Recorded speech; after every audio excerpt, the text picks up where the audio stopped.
Have you ever stopped and, really thought about what money might look like in the future? Or maybe you've been drawn into that whole fascinating, sometimes kind of confusing world of digital assets. Well, today we're doing a deep dive into cryptocurrencies. It's a topic that's, well, constantly debated and changing really Yeah, fast. it's huge. It goes way beyond just the tech folks or the finance people. But what we're doing today is a bit different, wouldn't you say? Definitely. We're not just looking at the tech specs or the market swings. Right. We're digging into a perspective you don't often hear about, how Islamic jurisprudence, Sharia, views these digital things. Exactly. And our guide for this is a really detailed analysis by Dr. Abdel Bari Mashal. He's with the Fiqh Council of North America. In this paper, it was presented back in November 2021 at a major international Islamic Fiqh Academy seminar in Jeddah. So it's got some serious weight behind it. So what's our mission for you today? Well, we want to unpack the tech side. First, it can get complex, then explore those key Sharia questions that Dr. Mashal raises. Right, the big considerations. And finally, boil it down to what it practically means, how you can understand these assets. Think of it as your roadmap, basically, helping you get properly informed on where finance, tech, and faith all meet. So let's jump in. Okay, let's unpack this. Before we get into the legal or religious side, we need to understand what exactly we're talking about. It's not just Bitcoin. Right? Absolutely not. I mean, Bitcoin, sure, that was the first one, the pioneer. But things have exploded since then. Right. We sort of put them into categories now. You got altcoins, that's basically just anything that isn't Bitcoin. Simple enough. Then there are tokens. Now, these are interesting because they're built on existing blockchain platforms, like Ethereum's. That makes them much easier to create. Which is why, honestly, most of the digital currencies you hear about nowadays are actually tokens. They're just simpler to launch. And there are others, too. Yeah, more recently, you've got stable coins. These came about to tackle that wild price swinging crypto is known for. The volatility, right. Exactly. So stable coins are designed to hold a steady value. They're often backed by a basket of assets. Tether is probably the most well-known example. And then on a totally different level, you've got governments and central banks looking very seriously at central bank digital currencies, CBDCs. These are basically digital versions of their own national money. Okay, so with all these different types floating around, what makes Bitcoin, the original, still so unique? Our source says it's digital, encrypted, no intrinsic value like gold, but it has value. How does that work? That's a really key point the paper tackles. Bitcoin doesn't have that material value. You can't hold it. Right.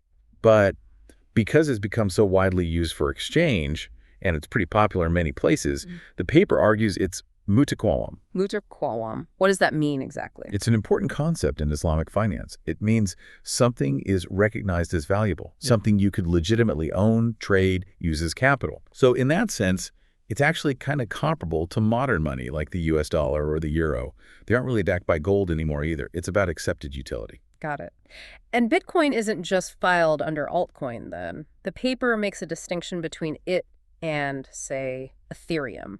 Yeah, that's a good point to clarify. They have different origins. Yeah. Bitcoin was created specifically as a digital currency, a peer-to-peer cash system. That was its goal. Okay. Ethereum, though, was designed from the ground up as a platform for building applications, decentralized ones. Now, sure, it's heavily used now for creating tokens and other assets, but its fundamental purpose was different. Interesting. So underlying all of this is blockchain. The paper traces it back to 91, way before Bitcoin. What exactly is it, and why is it so fundamental here? Right, the timing is fascinating, isn't it? Blockchain basically is a special kind of digital ledger. Think of it like a shared database, but it's distributed across many computers. Distributed, okay. And here's the key. Once you add information, like a transaction, it gets put into a block. That block gets added to the chain, and you can't change the previous blocks. It's append only. So you can only add, not delete or edit. Exactly. That plus the distribution is what makes experts say it's incredibly secure, really hard to hack. Now, Bitcoin uses blockchain. You absolutely couldn't have Bitcoin without it. But blockchain tech itself can be used for lots of other things besides crypto. Right. The paper mentions market share, too. Bitcoin's still the big one. Yeah, it still dominates. The source puts it at around 31% of the total crypto market cap. Wow. Ethereum's next, but a fair bit behind at about 14%. Then you have others like Binance Coin, Cardano, and that stable coin, Tether. So it paints a picture of a clear leader but a growing field. Definitely. And how did Bitcoin actually prove itself? I mean, going from this abstract idea to something people use for real money. Well, the paper highlights a couple of crucial moments. Back in 2010, the first electronic exchanges popped up, where you could trade Bitcoin for regular currencies like dollars or euros. Okay, that's a big step. And then later that year came that legendary pizza purchase. Someone actually bought 2 pizzas for 10,000 Bitcoins. 10,000! That's unbelievable now. It really puts the growth in perspective, doesn't it? And then things got more official, like the EU licensing a Bitcoin exchange in Europe. Those kinds of things helped build its legitimacy as a medium of exchange. Okay, so we have the basics, the tech, the different types, how it started. Now let's get to the core of our deep dive, the Sharia perspective. This is where Dr. Mashal's work really comes in. What were the main challenges or questions for Islamic scholars? Right, this is where it gets really interesting. The paper identifies a few key areas that needed careful Islamic legal thought. Things like the massive price swings, the volatility. Yeah, that's always the first thing people mention. Definitely. Then there's decentralization. The fact there's no central bank or government behind many cryptos. Also, the anonymity or perceived anonymity, sometimes called ghafliya. Ghafliya, okay. And finally, the actual process of creating coins, the mining, whether it's proof of work or proof of stake. How do those mechanisms fit? Let's take volatility first. It swings so wildly. Does that automatically make it problematic, maybe even impermissible from a Sharia standpoint? Well, Dr. Mashal's perspective, as presented in the paper, is that this current volatility, it's seen as pretty natural for a new, expanding market. Okay, growing pains, sort of. Exactly. And interestingly, Bitcoin scarcity, the fact there's a limited supply, actually makes it attractive to some as a store of value, despite the swings. But the crucial argument the paper makes is this. Even some government currencies fluctuate, right? Yeah. That doesn't automatically disqualify them as currency under Sharia. It just makes them, perhaps, less efficient for that job. So volatility itself isn't seen as a deal breaker. Okay, that's a really important nuance. But what about the decentralization? The lack of a central guarantor, a government or bank, backing it. That feels like a big hurdle for many people, maybe especially scholars. That's probably the most critical point the paper tackles, and it offers a really insightful perspective. Decentralization isn't a bug, it's a feature, right? It's fundamental to Bitcoin. Sure. The paper argues that the need for a traditional central guarantor is actually replaced. It's compensated for by what Dr. Mashal calls the 100% verification principle built into the technology. 100% verification, meaning the network itself verifies everything. Precisely. The trust isn't placed in a single institution, like a bank. It's distributed across the network through complex cryptography and consensus mechanisms. The technology itself provides the verification and security. Wow. And this insight is huge because it directly addresses the argument that says it's impermissible because there's no guarantor. This view suggests that argument might miss the point about how the technology functions. And this applies not just to Bitcoin, but other decentralized cryptos too. So the trust model is just different. It's embedded in the system. Exactly. What about anonymity then, that ghafliya concept? Is it a problem if you don't always know exactly who you're transacting with?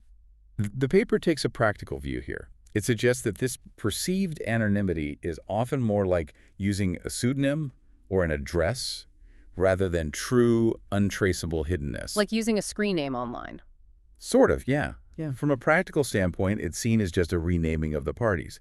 It doesn't necessarily prevent identification if needed through things like blockchain analysis.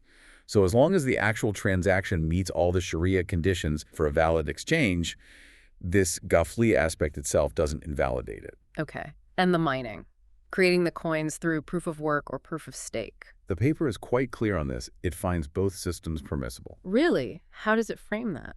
It views them as being analogous to something called a juala contract in Islamic law. Juala? Yeah, it's basically a contract where you offer a reward or payment for someone completing a specific task, like saying, I'll pay anyone who finds my lost keys. Ah, okay. So the miners are performing a task of verifying transactions, securing the network, and getting rewarded with new coins or fees. Exactly. So the big takeaway from examining all these challenges, the volatility, decentralization, anonymity, mining, is that none of them, according to this analysis, inherently make Bitcoin or similar cryptos impermissible to exchange, trade, or invest in.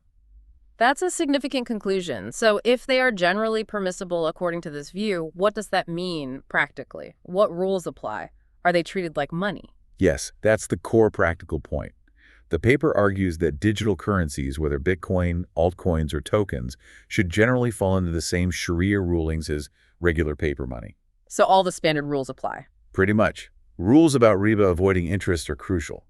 Rules about sarf, which governs currency exchange to ensure fairness, apply. And zakat, the annual charity obligation on wealth, would apply to your crypto holdings if they meet the threshold. Okay. And of course, it also means you can't acquire them through forbidden means, like stealing them through hacking or fraud. It's obviously prohibited. Now, in traditional Islamic finance, there's this really important concept of qabd, right? Possession. You have to actually possess something for a sale to be valid. How do you possess something digital like crypto? That's an excellent question because it really gets at the difference between physical and digital assets. The paper clarifies that cubed, or possession, in the digital realm is achieved differently. How so? It happens through the documentation on the blockchain itself and through the recording in the digital ledgers, like on the trading platforms or in your digital wallet. So the record is the possession, in a way. Essentially, yes. Think about your bank account. Yeah. You don't physically hold all that cash, right? Your possession is represented by the bank's ledger entry. For crypto, the immutable record on the blockchain, linked to your specific address or wallet, secured by encryption that constitutes possession. Without that proper documentation and security, you don't really have secure ownership. That makes sense. It's a digital form of possession for a digital asset. Now, you mentioned earlier how different countries are treating crypto. Huge variations, right? Bans, warnings, even legal tender status like El Salvador. How does that legal patchwork fit with the Sharia discussion? It's a really important distinction to make. The paper points out this diversity, China banning them, many Arab states banning them, others like Canada or Switzerland regulating but allowing conversion. And El Salvador going all in. Right. But the key point is, a country's legal stance is separate from the Sharia permissibility assessment. Just because something is legal doesn't automatically make it Sharia compliant, and vice versa, although the paper does note trading isn't necessarily illegal everywhere. The Sharia analysis focuses on the inherent nature of the asset and transaction according to the Islamic principles. Got it. Legal status and Sharia status are two different layers. Given how new and fast-moving this all is, does the paper offer any specific advice or warnings for people thinking about getting involved? It absolutely does. It stresses caution. First, it advises anyone involved to really scrutinize the agreements and contracts. Whether it's with mining pools, trading platforms, investment sites, make sure they align with Sharia principles and aren't hiding any deception or fraud. Due diligence is key. Definitely. It also warns people to be very careful about online scams and fraudsters, which are unfortunately quite common in the crypto space. Yeah, you hear stories. And finally, it recommends patience and careful deliberation before investing. Because of the high volatility, it advises against putting wealth at excessive risk. Don't jump in blindly. Sound advice for any new investment area, really. What about those central bank digital currencies, the CBDCs we mentioned earlier? How do they fit into the picture from a Sharia perspective? For CBDCs, the paper suggests it's quite straightforward. Since they are essentially digital versions of a country's official currency, they'll just take on the same Sharia rulings as that national currency. So a digital dollar has the same rulings as a paper dollar. Exactly. And possession would work similarly to other digital assets confirmed through the transaction being documented, likely on some form of distributed ledger or blockchain managed by the central bank. Okay, so let's try and pull this all together. We've covered a lot of ground in this deep dive. We really have. We looked at the different types of crypto, Bitcoin, altcoins, tokens, stablecoins, even CBDCs, understanding their technical distinctions. Right, and then we dove into those key Sharia concerns. Volatility, the whole decentralization and trust issue, anonymity, mining.